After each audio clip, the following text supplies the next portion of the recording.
নদীমাতৃক বাংলার আসল সৌন্দর্য দেখতে হলে আপনাকে নদীর খুব কাছ থেকে দেখতে হবে। তাহলে দেখতে পাবেন নদীর বাঁকে বাঁকে লুকিয়ে আছে হাজারো স্নিগ্ধ গল্প ও অপরূপ মায়ার ছবি। আজ আমি আপনাদেরকে দেখাবো নদীর কোলের এই গ্রাম বাংলার অপার সৌন্দর্য ও নদীর কোল ঘেঁষে গড়ে ওঠা নওপাড়া চরের একটি ঐতিহ্যবাহী গ্রামীণ হাট। তাহলে চলুন প্রকৃতির এই অকৃত্রিম সৌন্দর্যের ভেতর দিয়ে ঘুরে আসি নওপাড়া চরের সেই মেঠো হাট থেকে। আশা করি ভিডিওটি ভালোই লাগবে।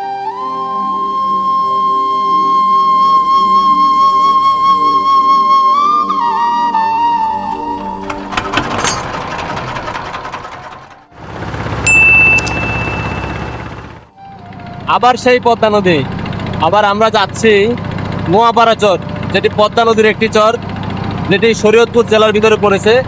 আজ আমরা যাচ্ছি সেই নোয়াপাড়া চরের গ্রামীণ হাট দেখার জন্য। এই চরে আজও মিলিত হয় শত শত বছর আগের পদ্ধতির গ্রামীণ হাট। সেই গ্রামীণ হাট তুলে ধরবো আজ আপনাদের মধ্যে।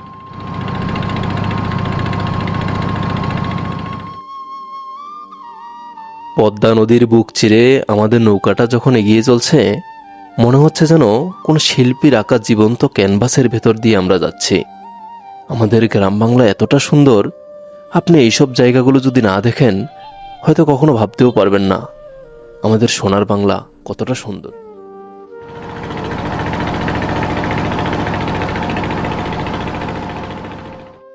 নদীর দুপাশের দিগন্ত বিস্তৃত গ্রাম বাংলা, যেখানে জীবন বয় নদীর ঢেউয়ের তালে তালে।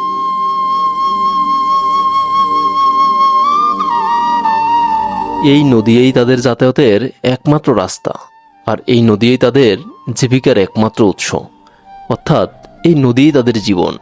এই নদীর এক একটি ঢেউ যেন তাদের হৃদয়ের এক একটি স্পন্দন।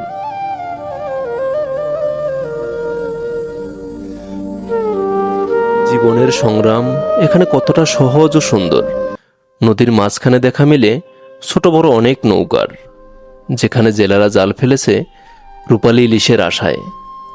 তাদের হাতের টানে উঠে এসেছে নদীর অপার সৌন্দর্য ও গ্রাম বাংলার আসল চিত্র।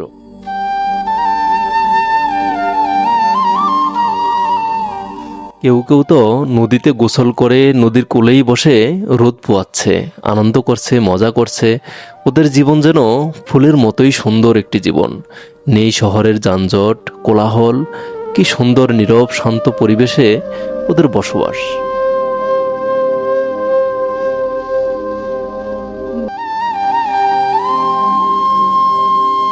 আমাদের এই বাংলাদেশ এতটা সুন্দর, আপনি যদি এসব দৃশ্যগুলো না দেখেন হয়তো আপনি কখনো বুঝতেই পারবেন না আমাদের এই সোনার বাংলাদেশ কতটা সুন্দর, এই নদীমাতৃক বাংলাদেশ।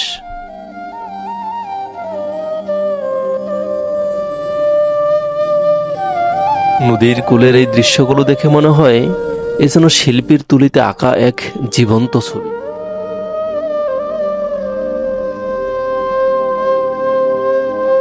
এই যে দেখতে পাচ্ছেন, কেউ কেউ তো গৃহপালিত পশু পাখি খড়কুটো নিয়ে গন্তব্যে ছুটছে। নদী এখানে কেবল পথ নয়, নদী এখানে বেঁচে থাকার রসদ যোগানোর এক প্রধান মাধ্যম। এই সব মিলিয়েই তো আমাদের বাংলাদেশ, যেখানে নদীর বাঁকে বাঁকে লুকিয়ে আছে হাজারো স্নিগ্ধ গল্প ও অপরূপ মায়ার ছোঁয়া।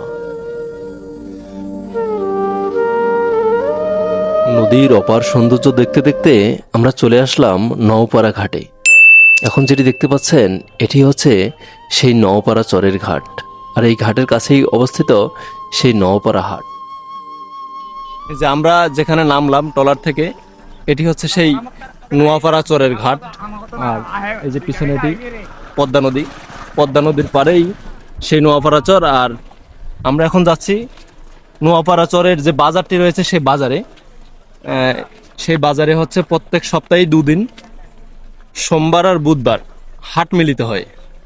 এটি হাট বলতে আমরা বুঝি গ্রামের বিভিন্ন মানুষ গরু, ছাগল, হাঁস, মুরগি সবগুলো নিয়ে আসে একটি জায়গায়, যেখান থেকে সবাই কেনা বেচা করে থাকে।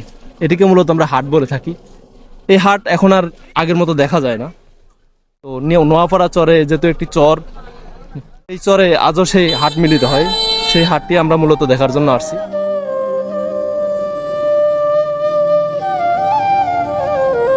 রাস্তার দুপাশে মানুষের বসতি ঘরগুলো দেখলাম মাটি থেকে বেশ একটু উঁচুতেই তৈরি করা, যেগুলো বর্ষার সময় অনেক নিরাপদ। এই পথ ধরে কিছু দূর যাওয়ার পরেই আমরা চলে আসলাম নওপাড়া বাজার। মূলত এখানেই মিলিত হয় সেই গ্রামীণ হাট। নদী বগল ছিল না, অনেক দূরে নদী আসলো। আচ্ছা। আর দেশটা আসলে খুব একটা আসলের মতন গাছ গাছা পুরানা দেশ আসলো। তো দেশটা লয়ে গেল আবার গাঙ্গা বাইঙ্গা, এই সমস্ত জায়গাগুলি বাইঙ্গা লয়ে গেল মতন এই জায়গাটা, এই যে এই দেশগুলি, এই যে অহন যে এই দেশটা যাক যায়, পুরা দেশটা নদী, একের পুরা দেশটা নদী হয়ে গেছে পুরো। একের পুরা নদী। নদীকে একদিন আর 2 দিন, অন্তত 30 বছর পর্যন্ত এই নদী যা চলছে, শিপ চলছে, সান্দি জাল বাইছে এই জায়গা দিয়া। এই জায়গাতে দেন। তখন এই জায়গাটা কোনো অস্তিত্ব ছিল না, মানুষের যে যেখানে পারছে গেছে। আস্তে আস্তে আস্তে আস্তে করতে করতে এই জায়গা আবার জায়গা গেল, সাবক হয়ে গেল, একটু চর পড়লো, এই চর পড়তে পড়তে বাড়তে বাড়তে বাড়তে বাড়তে এই দেশ আবার পুরানো হয়ে গেল। যার যে জায়গা জমি জায়গা গেছে, যে যেখানে আসলো, যেই দেশে আসলো, সবাই আবার এখানে চলে আবার আবার আয়া হ্যাঁ সেই জায়গা জমিনের ভিতরে ভর্তি হয়েছে এই লোকের। আপনারা ধরেন রাত্রিবেলা কেউ একটা অসুস্থ হইলো রাত্র 2টার সময়, সেক্ষেত্রে কি করেন আপনারা? রাত্র নৌকা দিয়ে চলে যান। নৌকা টলার দিয়া এই জায়গায় আমাকে ওই চরের মাঝে এই জায়গাটা কষ্ট। বড় বড় ডাক্তার হইলে, বড় বড় বিশেষ কোনো প্রয়োজন হইলে আমাকে এই একটা সময় হাসপাতাল নাই, আছে গুড়াগাড়া, ওতে কোনো কাম নাই, কাজ হয় না। ওতে কোনো কাম হয় না। আমার পিছনে যেটি দেখতে পাচ্ছেন এটি হচ্ছে নওপাড়া হাট, পদ্মা নদীর চরের। এই হাটটি সপ্তাহে 2 দিন মিলিত হয়, সোমবার ও বুধবার। এলাকার এবং আশেপাশের এলাকা থেকে স্থানীয় লোকরা এসে রাস্তার পাশে এভাবেই বসে তাদের হাটটি মিলন করে থাকে, তাদের নিত্য প্রয়োজনীয় জিনিসগুলো কেনাকাটা করে থাকে এই হাট থেকে। আজ আমরা আপনাদেরকে এই ভিন্নধর্মী হাটটাই দেখাবো, যে হাটগুলো এখন আর তেমন একটা চোখে পড়ে না, কিন্তু এই নওপাড়া চরে এসে আমরা দেখতে পেলাম সেই আগের দিনের সেই হাটগুলো। আমরা এখন দেখব এই হাটে কি কি আসছে এবং কোথা থেকে এই মানুষগুলো আসছে এই হাটে বেচাকেনা করার জন্য। তাহলে চলুন আমরা দেখতে থাকি নোয়াপাড়ার সেই হাটটি। কাকারা কিন্তু এই চরের বাসিন্দা, খুব সহজ সরল মানুষ।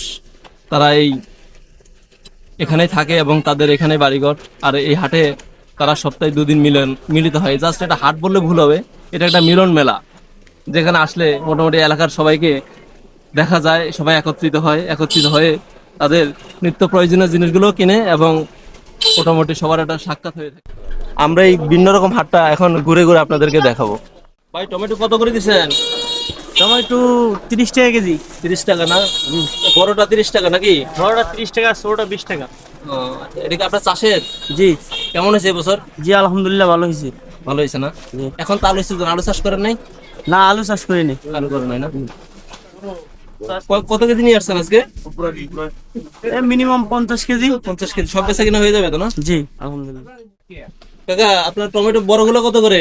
বড়গুলা 30 টাকা 40 টাকা কেজি, আর এগুলা ছোটগুলো? আর এগুলা 20 টাকা 25 টাকা কেজি। এগুলো তো সব আপনাদের ক্ষেতের নাই, এলাকার স্থানীয়? এগুলা আমাদের খেতে সব ক্ষেতের। খেতে মানে এখানে এইসব চরে হাটের দিকেও কেনাকাটা করে সেগুলো তত্ত্বাতা জিনিসগুলো কেনা যাবে হ্যাঁ তরকারি একেবারে ফ্রেশ, কোনো ভেজাল নেই। যে টমেটোগুলো দেখতে পাচ্ছেন একেবারে ফ্রেশ। লাউ কত কাকা এটা? এটা লাউ 70 টাকা। একটু বেশি হয়ে গেল না দাম? ওগুলা- জিনিস। এগুলা 40-50। কাকা পেঁয়াজ কত করে? এই 20-25 টাকা বেশি। 20 মানে বেচেন কত করে? এই 25 টাকা। ক্ষেতের, আপনার ক্ষেতের? খেতে। কত কেজি নিয়ে আসছেন আজকে?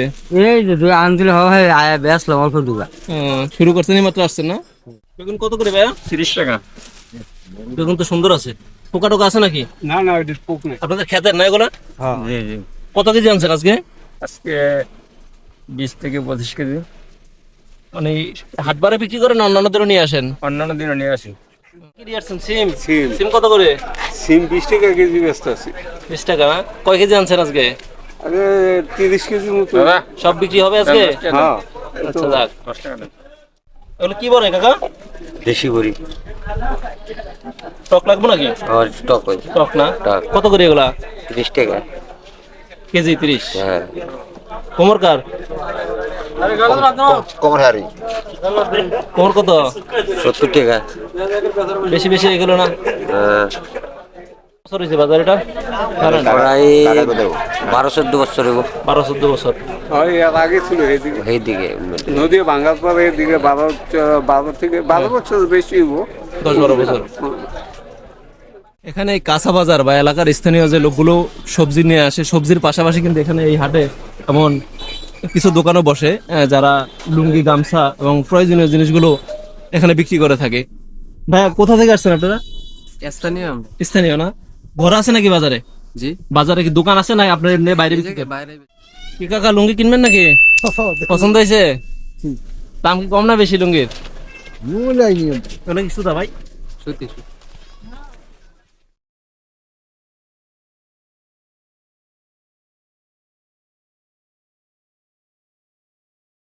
কি মাছ এগুলা?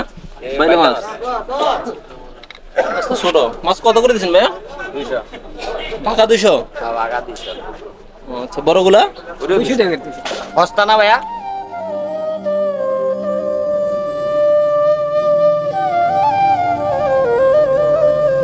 এই হাটের পাশেই এক আঙ্কেল তৈরি করছেন মাছ ধরার নানান উপকরণ সহ গৃহস্থলীর অনেক কিছু। ব্যাপারটা আমার কাছে বেশ ভালো লাগলো। শোলা নেন কই থেকে ভাই আপনারা? শলা আনি এলো এই সুরেশ্বর তো দিয়া যায়, আবার ফরিদপুর তো ইয়া তো নেই, বরিশাল তো না নেই, এটাকে কি বলে? এটা হাল্লি।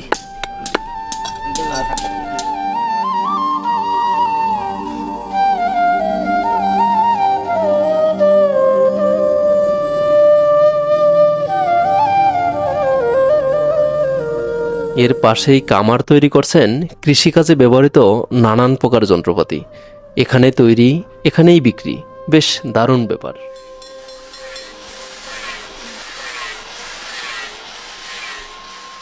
হাটের দৃশ্য দেখতে দেখতে কখন যে সন্ধ্যা গড়িয়ে রাত হয়ে গেল আমরা টেরই পাইনি। নদীর পাড়ে এসে দেখি চতুর্দিকে অন্ধকার আর নেই সেই কর্মব্যস্ততা।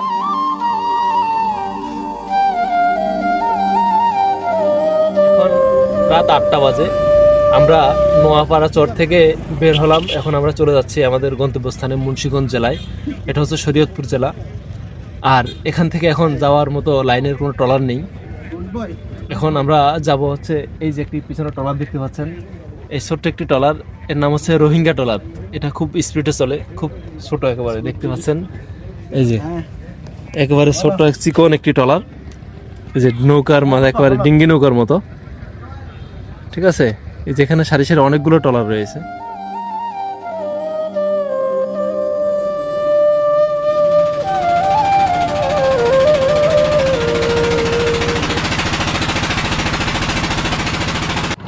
এটি একটি ভিন্ন রকম অভিজ্ঞতা। রাত্রিবেলা এমন ছোট্ট একটি ডিঙ্গি নৌকায় করে যাওয়া আসলে আমার কাছে বেশ ভালো লাগে, কিন্তু তারপরে একটু ভয় ভয় লাগতেছে। দিনের বেলা নৌকা ভ্রমণ আনন্দের হলেও রাত্রিবেলা হতে পারে বড় বিপদের। যাই হোক, আজকের মতো ভিডিওটি এখানেই শেষ করছি। আমাদের ভিডিওটি ভালো লেগে থাকলে আমাদের চ্যানেলটি সাবস্ক্রাইব করে পাশে থাকার অনুরোধ রইল। ভালো থাকবেন সবাই। দেখা হচ্ছে পরবর্তীতে নতুন কোনো ভিডিও।